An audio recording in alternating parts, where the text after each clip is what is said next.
जैसे दूसरे कीट को भृंगी कीट अपने छेद में बंद करता है लाकर मिट्टी के घरौंदे में जो बनाया, और उससे डंक मारता है और भन ऐसे आसपास उसके गुंजान, वो भयवश उसी का चिंतन करता है। चिंतन करते करते ऐसा तदात्म होता है कि उसके अपने शरीर का परिवर्तन हो जाता है और भृंगी जाति का वो कीड़ा बन जाता है। तो कीट भृंग की रहनी जानो, जाति पाति गवाए, बरन अबरन एक मिल में निरंकार समाए। दास बुल्ला आस निरखई राम चरण अपार, देहु दर्शन मुक्ति परशन आवागमन निहार। 8 पहर 64 घड़ी जन बुल्ला धरि ध्यान, ना जानो कौने घड़ी आए मिले भगवान। भजन कैसा? भृंगी कीट जैसा। 8 पहर हर समय अपने इष्ट का चिंतन। ना आपको अपनी जाति का गर्व हो, ना परिवार का किसी भी तरह का हृदय में कोई राग हो, ना किसी भी तरह के अन्य आस हो। धन की आशा धन का बल, विद्या की आशा विद्या का बल, मान सम्मान की आशा प्रतिष्ठा का बल। तो बोले जो माया रहित त्रिगुणातीत परमात्मा है वो तेरे अंदर ही प्रकाशित हो जाएगा। दास बुल्ला आस निरखें राम चरण अपार, वो प्रभु के श्री चरणारविंद का अपार आनंद अनुभव करने लगते हैं। जो भृंगी कीट की तरह 8 पहर अपने इष्ट के चिंतन में रहते हैं, अन्य कोई गर्व नहीं, अन्य कोई आस नहीं, किसी से कोई संबंध नहीं। 8 पहर 64 घड़ी जन बुल्ला धर ध्यान, ना जानो कौने घड़ी आए मिले भगवान। हर क्षण चिंतन में रहो, पता नहीं किस घड़ी में परमात्मा कृपा कर दे और वो अपना दर्शन दे दे, साक्षात्कार करा दे, निहाल हो जाओगे। माया का बंधन जे भी कटा तो आप परमानंद स्वरूप हैं, जहां दुख का लेश नहीं है। 8 पहर 64 घड़ी भरो पियाला प्रेम, बुल्ला कहे विचार के बस एक धरे दृढ़ नेम। प्रेम तो सिर्फ प्रभु से। 8 घड़ी उसी प्रेम का प्याला, राधा राधा राधा। जग आए जग जाइए, पगिए हरि के नाम, बुल्ला कहे विचारी के छोड़ देव तन धाम। जग में आए हो तो जाओगे प्यारे, यहां से मरना ही पड़ेगा। हरिनाम कमा लो, जितना तुम हरिनाम कमा लो वही तुम्हारे काम आएगा। न ये तन तुम्हारे काम आएगा, न तुम्हारा महल मकान रुपया पैसा काम आएगा। बोलत डोलत हंस खेलत आप ही करत कलोल, अरज करो बिन दाम ही हे हरि बुल्ला लीजय मूल। बिना दाम के हरि मुझे खरीद लो, मैं आपसे ही हंसना चाहता हूं, आपसे ही खेलना चाहता हूं, आपसे ही प्यार करना चाहता हूं। ना वो टूटे ना वो छूटे, ना वो कब हुकुम हिलाए, सर्व कला गुण आगरो, मेरा प्रीतम बरनी न जाए। मेरा प्रीतम हरि ऐसा है कि ना वो कभी छूटता है, ना हमारे प्रीतम का प्रेम बंधन टूटता है और ना कभी कम होता है प्रेम बंधन। 8 पहर समस्त गुण आगर हरि हमारे सामने मुस्कुराते रहते हैं, मेरे प्रीतम मुस्कुराते रहते हैं। कितना अपार सुख संतों को नाम से प्राप्त हुआ है। श्री मलूक दास जी महाराज, हरि समान दाता को नाही, पर ये सदा विराजें संतन माही। भगवान के समान कोई दाता नहीं। क्यों? दाता अपनी संपत्ति का दान करता है, लेकिन भगवान अपने आप का दान कर देते हैं। मैं हूं भक्तन को दास, भगत मेरे मुकुटमणि। ये दान कोई त्रिभुवन में धनी करने वाला नहीं। सबसे बड़े धनी लक्ष्मीपति भगवान है, पर जब रीझते हैं तो अपने आप को दे देते हैं, अपने भक्त का अपने आप को दास बना देते हैं। बड़ी महिमा है भगवान के नाम की, भजन की। भगवान स्वयं दासत्व स्वीकार कर लेते हैं अपने दास का। और बहुत से संतों के जीवन में ऐसी घटना घटी कि भगवान उनकी सेवकाई में पाए गए। पर सदा विराजें संतन माही। जिसने ये रहस्य जान लिया कि भगवान को कहां खोजना है, बोले संतों के ढीग, जो भगवत प्रेमी महात्मा हैं उनके समीप। नाम विश्वंभर विश्व जीवावे, सांझ बिहान रिजिक पहुंचावे। अय उपासक भरोसे में रहो, तुम्हारे हरि विश्वंभर नाम धारण करते हैं, सुबह शाम में पहुंची जाएगा उधर पोषण के लिए। चिंता मत करो, भरोसा दृढ़ रखो, दृढ़ भरोसा। देई अनेकन मुख पर अनेक जीवों का उदर पोषण कर रहे हैं। सबको कौन दे रहा है? चार अचर सबका भरण पोषण वही विश्वंभर भगवान श्री हरि कर रहे हैं। और बहुत करुणा की बात करें कि अवगुण करे सो गुण कर माने। हमारे प्रभु कैसे, जब कोई भगवान की शरण में हो जाता है और उससे अवगुण हो जाता है तो उसको गुण मान लेते हैं। कैसे मान लेते हैं? जब उससे कोई गलती होती है वो पश्चाताप करता है, प्रभु मेरे से गलती हो गई, क्षमा करो, तो प्रभु गुण मान लेते। क्या मान लेते? कि ये मेरी प्रबल माया है और मेरी प्रबल माया के झोंके में फिसल गया और गलती अपनी मान रहा है, धन्यवाद, आ मेरी तरफ। अवगुण करे सो गुण करी माने। अवगुण मानते ही नहीं और गुण मान लेते हैं उसका। ऐसा स्वभाव कहां सुनने को मिला है स्वामी का? सेवक से अवगुण हो जाए तो स्वामी उससे दंड देता है। हमारे स्वामी ऐसे अवगुण हो जाए तो गुण मान लेते हैं, उसकी दैन्यता मान लेते हैं। काहू भांति अजार न देई, जाही को ये अपनो कर ले ही। किसी भी प्रकार भगवान उसे छोड़ते नहीं, उसे धोखा नहीं देते, विश्वास नहीं तोड़ते। एक बार जो भगवान की शरण में हो गया, जिसको अपना लिया, हां तुम छोड़ दो, तुम छोड़ सकते हो, भगवान तुम्हें नहीं छोड़ सकते। घड़ी घड़ी जैसे मां झांक कर देखती मेरा बेटा खेल रहा है ना, ऐसे प्रभु भक्तन पाछे यो फिरे जो बछड़ा संगाए। घड़ी घड़ी देखते रहते भगवान अपने भक्त, ठीक है ना, कोई परेशानी तो नहीं, मेरी माया कहीं कोई परेशानी तो पैदा नहीं कर रही। घड़ी घड़ी देता दीदार, जन अपने का खिचमत गार। तीन लोग जाके अवशाप, जन का गुनाह करे सब माफ। ऐसे कृपालु भगवान तीन लोगों के स्वामी हैं, इनकी शरण में जो आ गया उसके सारे अपराध क्षमा कर। हम तो हम सर्व पापेभ्यो मोक्षयिष्यामि मा शुचा। गरुआ ठाकुर है रघुराई, कहें मलूक क्या करो बड़ाई। बहुत बड़े हैं, बहुत गंभीर हैं, बहुत दयालु हैं हमारे ठाकुर, मैं इनकी कहां तक बड़ाई करूं। जो करुणानिधान प्रभु की शरण में आ गया तो भगवान उसे चाह और चिंता रहित फकीर बना देते हैं, चाहे वो पैंट शर्ट में क्यों ना हो। जिसकी चाह मिटी, चिंता मिटी, कोई फिक्र नहीं, वही फकीर है। जिसको पूरी सृष्टि में केवल एक ही नजर आता है, वही भगवान का दास है। ये सब छोटी छोटी मेणे, मेरा तेरा, ये सब माया है, शुद्ध मार्ग नहीं है, ये सब माया है। ये मेरी मेड़, ये तेरी मेड़, इसी का नाम तो माया। मैं और मोर, तोर, तय माया, जहां ये शब्दों का प्रयोग है वहां माया ही है। एकमात्र पूरा विश्वंभर सब जगह भास। कहीं से भी शुद्ध ज्ञान जब प्राप्त होगा, कहीं का तात्पर्य चाहे सांख्य योग से, कर्म योग से, भक्ति योग से या किसी भी धर्म से, वो यही देखेगा एकमात्र परमात्मा सब में विराजमान है। दर्द दीवाने बावरे ये अलमस्ता फकीरा, एक अकीदा ले रहे ऐसे मंधीरा। प्रेम पियाला पीवते बिसरे सब साथी, आठ पहरियो झूमता जो माता हाथी। कैसे संत होते? एकमात्र सर्वत्र परमात्मा और सब राग का त्याग कर दिया, कोई चिंता शोक नहीं। अलमस्त फकीरा मदमस्त गजराज की तरह झूमता रहता है, ये भगवान का मार्ग। उनकी नजर न आवते कोई राजा रंग, बंधन तोड़ी मोह के फिरते निसंक।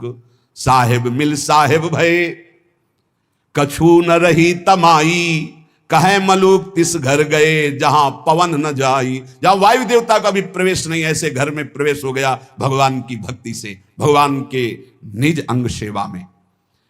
ये जो देव पितर, यहां उनकी पहुंच नहीं।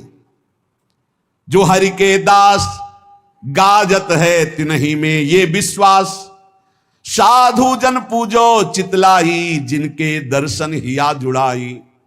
ये जो अन्य उपासनाओं में लगे रहते हैं, ऊंचाई पे नहीं चढ़ पाते, क्योंकि सकामता रहती, मेरी इस कामना की पूर्ति हो जाए, मेरी इस कामना की पूर्ति हो जाए। जो निष्काम भाव से किसी की भी उपासना करे तो वो ऊपर चढ़ा दे, पर सकामता के कारण वो ऊपर नहीं चढ़ पाते, जो अध्यात्म की ऊंचाई है।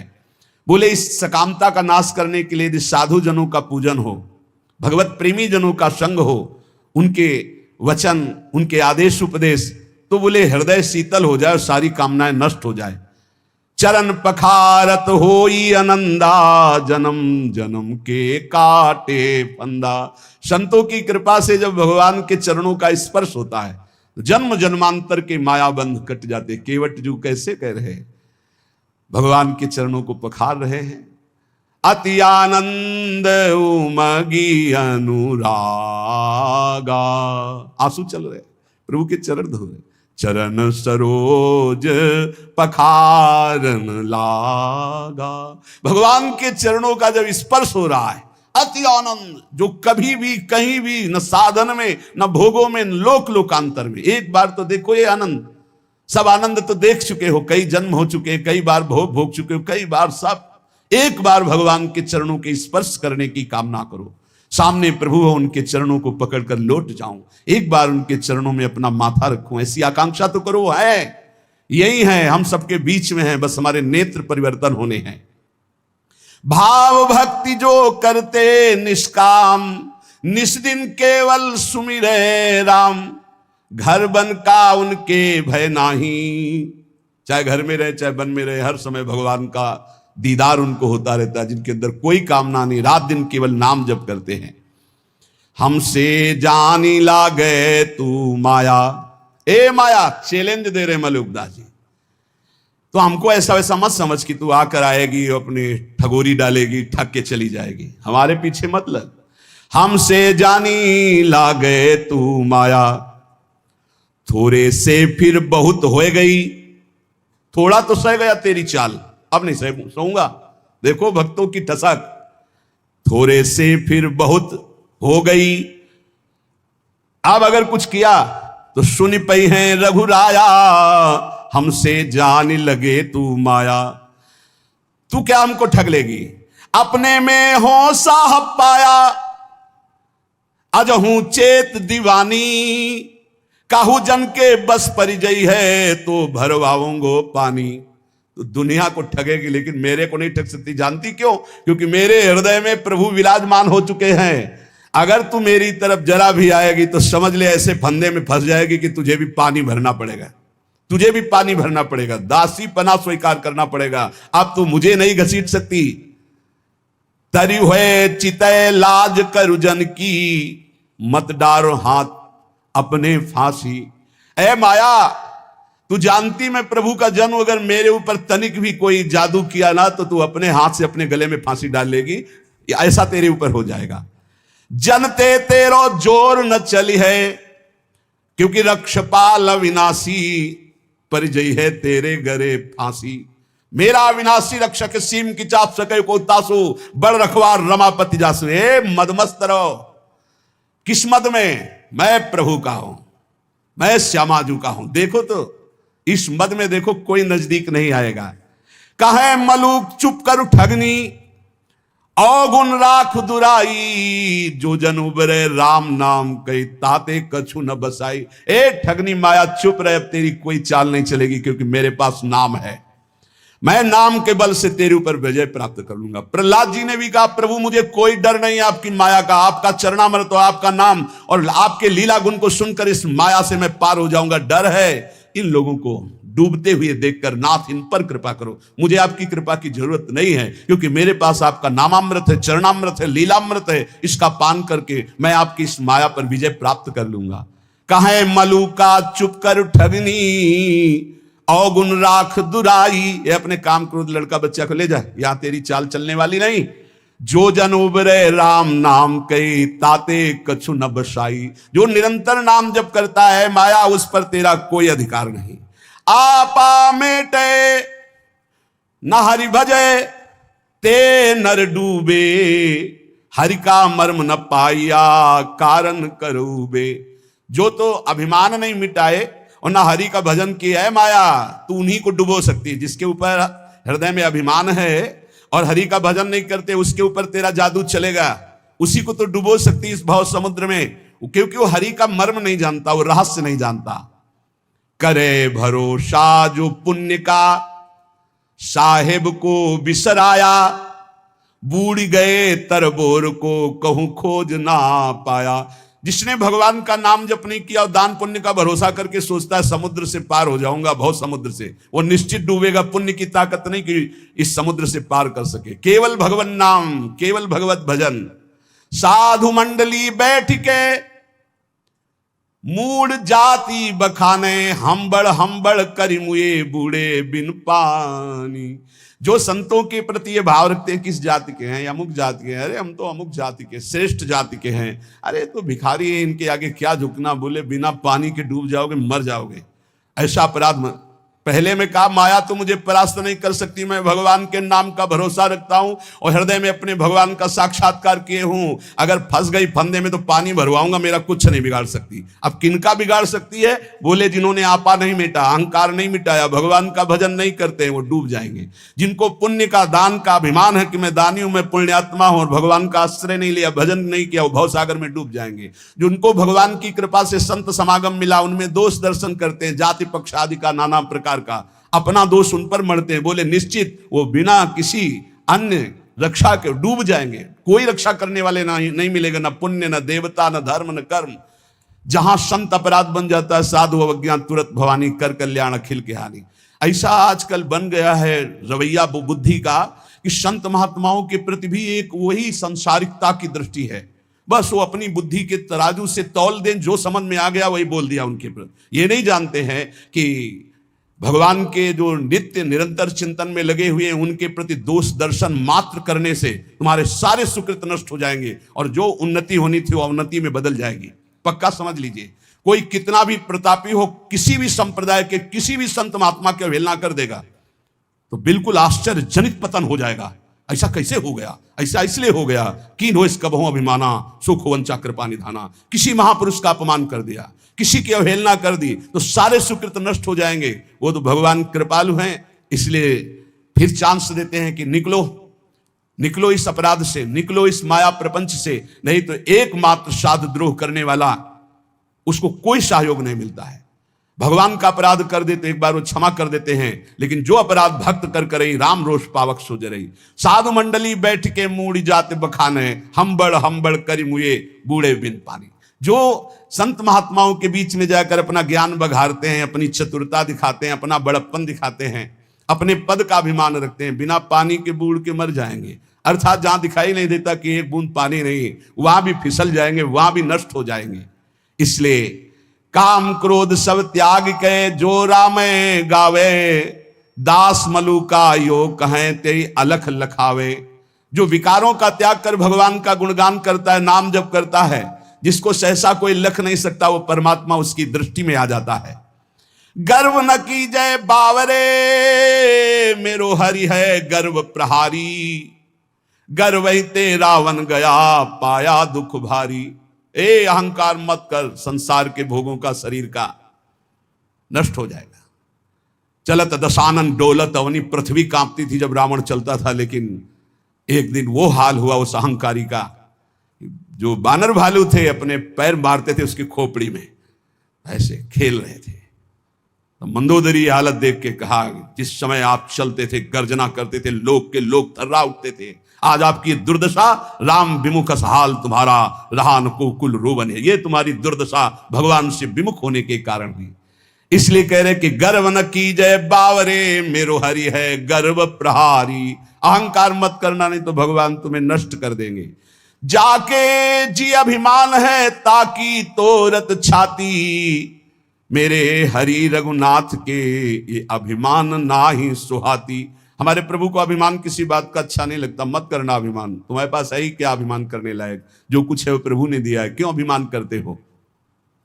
मलुकदास जी महाराज कह रहे, राम राम के नाम को जहां नहीं लवलेश, तहां पानी ना पीजिए, पर हरिये सो देश। जिसके गले में कंठी नहीं, मुख में नाम नहीं, जो भगवान से विमुख है या भगवान का नाम ही नहीं जपता, भगवान से, ऐसे आदमी के हाथ का पानी भी ना पिए, क्योंकि उससे भगवत विमुखता बढ़ती है। जो भगवान का नाम नहीं जपता, भगवान का नाम नहीं लेता, हमें उसके हाथ का खान पान स्वीकार नहीं करना। राम राम के नाम को जहां नहीं लवलेश, पानी तहां न पीजिए, परिहरिये सो देश। जिस गांव में वैष्णव नहीं होता था, चतुर्भुजदास जी उस गांव में डेरा नहीं डालते थे। उस गांव का पानी भी नहीं पीते थे। राम नाम जिन जानिया तेई बड़े सपूत, एक राम के भजन बिन कांगा फिरे कपूत। वही सपूत है जो भगवान की भक्ति करता है, राष्ट्र भक्ति करता है, समाज को सुख पहुंचाता है। नहीं तो जन्म लेने का मतलब क्या रहा। वहां कबहू न जाइए जहां न हरि को नाम। जिस रिश्तेदार नातेदार मित्र व्यवहारी जिस मंडली में भगवान का नाम जप न हो, कीर्तन न हो, उस घर न जाए, उस रिश्ते में न जाए, उस समाज में न जाए। क्या हो रहा है इस समाज में, भगवान की चर्चा तो दौड़ के जाओ सुनो। क्या हो रहा है इधर उधर वार्तालाप, तर्क विवाद, राजनीति, हट जाना चाहिए। वहां न कबहू जाइए जहां न हरि को नाम। जहां भगवान की चर्चा, भगवान नाम कीर्तन नहीं हो रहा, उस सभा में नहीं बैठना चाहिए। किसी की निंदा हो रही, कोई तर्क विवाद हो रहा हो, भक्तजनों को वहां नहीं विश्राम मिलेगा। राम नाम एक रति पाप के कोटि पहाड़, ऐसी महिमा नाम की जारी करे सब छार। अगर पाप पहाड़ के समान भी है और रत्ती भर नाम हो गया तो सारे पापों को भस्म कर देगा, पर आगे से पाप ना हो ये सावधानी रहे। वास्तव में संसार का बहुत जन्मों से महत्वांतकरण में बैठा है, इसलिए वो भोग बहुत प्रिय लगते हैं। आज सामने भोग उपस्थित हुआ, भोग लेते, भगवान तो क्षमा ही कर देंगे। और भगवान कहा है हम स्वाम स्वरूपापे भ्यो मोक्षयिष्यामि मां शुचा। अब ही एक बार गलती मान लेंगे भगवान से, पर ऐसे को क्षमा नहीं मिलता, ध्यान रखना। क्षमा मिलता है कि अबलो नसानी अब ना सही हो, ऐसे को क्षमा नहीं मिलता है, ऐसे का प्लस होता जाता है। जो साधक प्रायः इस बात को पकड़िए, भोग भोगते हुए भगवत प्राप्ति चाहता है, वो दूसरों से सुख लेने की भावना वाला होता है। उसका शरीर और पदार्थों में ममत्व होता है, अंतःकरण मलिन होता है, इसीलिए उसकी रुचि भोगों में होगी, वो अंदर चाहत भगवान की प्राप्ति की होगी। साधक है ना, चाह तो कहीं ना कहीं है, कसक है उसकी कि यार भगवान मिल जाते तो ठीक था, पर भोग छोड़ नहीं सकता। ये द्वंद्व बना ही रहता है बहुत से साधकों के अंदर। साधक के द्वंद्व में विचार पक्का ना होने के कारण कैसे सुख भोगूं, कैसे आराम भोगूं और कैसे भगवान मिल जाए, दोनों, इसीलिए द्वंद्व चलता रहता है। ये बहुत बहुत सच्ची बात है, बहुत सच्ची बात है।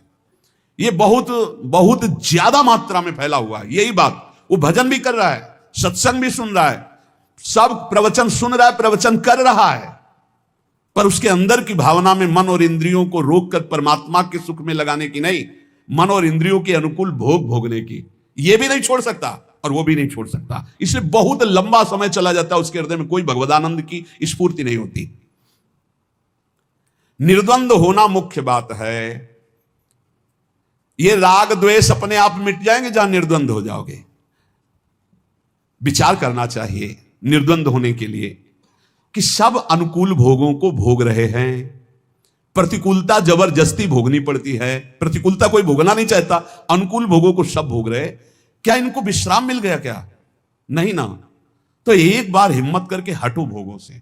भोग भोगने से जब तक हटोगे नहीं तब तक परमात्मानंद स्फुरित नहीं होगा। अगर निर्द्वंद हो गए तो सुखम बंधात प्रमुच्यते, सुख पूर्वक संसार बंधन से मुक्त हो जाओगे।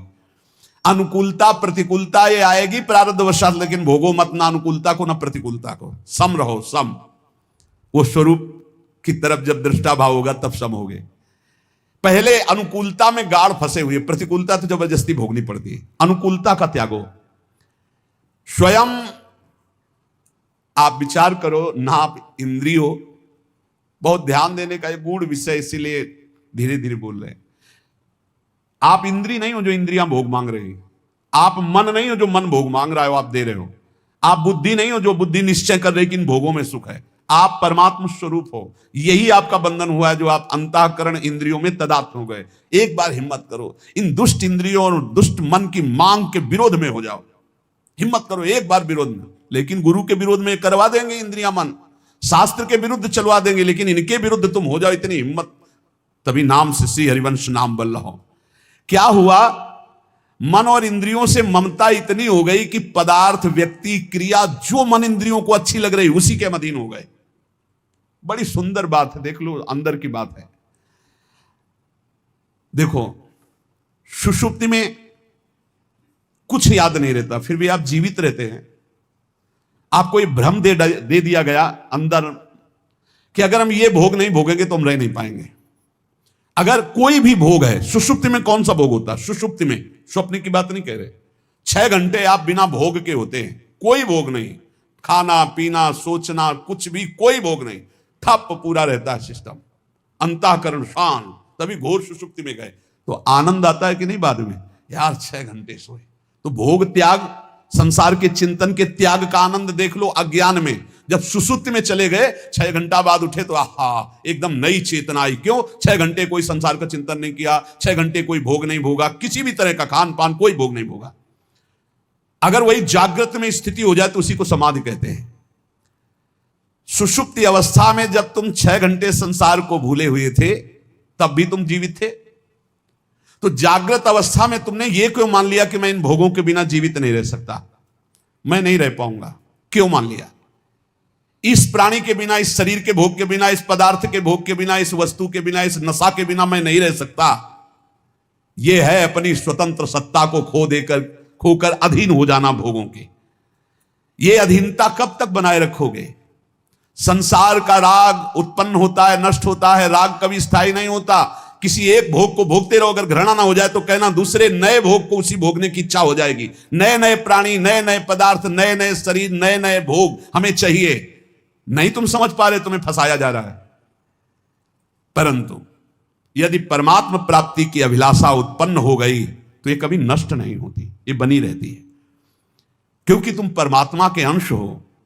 तुम्हारी अखंड स्थिति परमात्मा में है, उसे तुम भूल करके अंतःकरण और इंद्रियों में अपनी स्थिति को जो मान रहे हो, इसीलिए अभिलाषा बन गई भोगों की, इसको हटाना है। केवल इतना ही करना है कि इंद्रिय और मन से ममता हटाना है। इंद्रिय और मन से ममता हटाने का मतलब इंद्रिया मन जो गलत भोग भोगने की चाह कर रहे हैं, इनको नहीं पूरी करनी है। मैं नहीं हूं, अरे इतने में काम बन जाएगा। पर इतने हटाने के लिए नाम जब बहुत बढ़ाओ। जितना तुम्हारा राग कम होता जाएगा उतने ही आपको अंदर ज्ञान का प्रकाश मिलता जाएगा। मैं जीत सकता हूं आपके अंदर आने लगेगा। मैं जान गया हूं, ये अभी तक मुझे डरवा रहे थे, मैं इन भोगों के बिना भी रह सकता हूं। नहीं, बहुत डरवाते हैं, इसके बिना मैं नहीं रह सकता, इसके बिना मैं नहीं रह सकता। राग और द्वेष जितने भी साधन है सबको चाट जाता है। इसीलिए बोले इतने वर्ष हो गए भजन करते, साधना करते, कोई लाभ नहीं मिला, क्योंकि राग द्वेष है भोगों का। राग द्वेष मिटा के नित्य प्राप्त परमात्मा की अनुभूति स्वतः ही हो जाएगी। परिश्रम करना है केवल राग द्वेष मिटाने के लिए, इन इंद्रियों को भोगों से हटाने के लिए। भोग ने नहीं पकड़ा है, आपने भोग को पकड़ रखा है। बाहर जितना सुख भोगने की इच्छा करोगे उतने दुख मिलेगा, भीतर आकर के इनसे निरपेक्ष हो जाओगे उतने सुखी हो जाओगे। इस जड़ शरीर और जड़ इंद्रियों में तदात्म होने के कारण ये भोग हमें परास्त कर रहे हैं, और इनसे अलग हो तुम, इतना अनुभव करो, इनके अधीन मत हो, अभी निर्द्वंद हो जाओगे। भगवान करें निर्द्वंद जो है वो सुख पूर्वक संसार से मुक्त हो जाता है। फिर सारांश में हम चाहते हैं भगवान से मिलना, पर रुचि हमारी भोगों में है। बिना भोगे हम जी नहीं सकते, ऐसा हमारे मन में कमजोरी बैठ गई है। चाहे वो खान पान नशा कुछ भी भोग प्रकृति का, बिना प्रकृति के भोग के हम जी नहीं सकते। नहीं, ये मेरा विषय नहीं है, मैं अविनाशी हूं। अब हमको इन्हें धर्म से चलाना है। शरीर पोषण के लिए धर्म पूर्वक विषय सेवन करना है। पहले अधर्म भोगों का त्याग करो, थोड़ा निर्मलता आएगी, फिर भोक्ता भाव का भी त्याग हो जाएगा। कोई द्वंद्व आपका स्पर्श नहीं करेगा। आप निर्विकार होकर परम पद में स्थित थे, स्थित है, स्थित रहेंगे, ऐसा अनुभव हो जाएगा। इसलिए सारांश फिर वही पुनरावृत्ति, सारे कर्म भगवान को समर्पित करो, कोई भी पाप कर्म ना बनने पावे, और निरंतर नाम जप करो। आप अपने आप गुणातीत हो जाओगे, आप द्वंद्वातीत हो जाओगे, आप योग क्षेम की चिंता से ऊपर उठ जाओगे, परमानंद में डूब जाओगे। जो सत्संग सुना उसका मनन करो, आचरण में उतारो। शिष्य जागे। श्री राधा वल्लभ लाल की।